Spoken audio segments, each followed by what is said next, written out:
We have seen you in recent years, of course, mate, with Fleetwood Mac and that night there at the arena with Mick Fleetwood giving that beautiful introduction. And Stevie, you could tell that there was a lot of love for yourself in that amongst that group. Mick's always very extravagant with his praise, and so and Stevie too. Actually, I don't know quite how to respond, but what a wonderful experience that was. Yeah.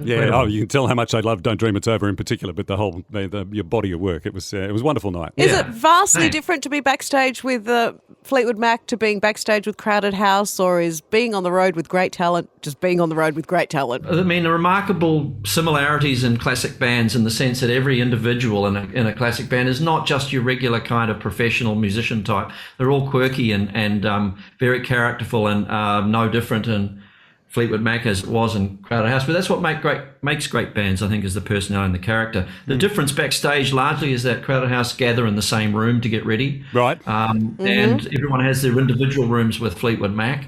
The ride is pretty much the same, but yeah. I mean, there is some gender issues with Fleetwood Mac. You can't be getting changed in the same room as Stevie anyway. Yeah.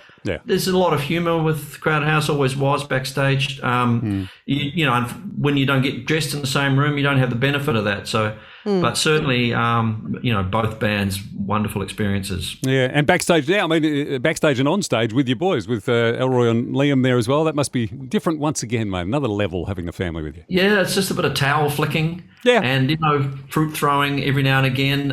You got to crack down on, but they grew up with that tradition, actually. It's fantastic. I mean, they're two of my favourite musicians in the world, and they know Crowded House. They've lived it. They've been in tour buses.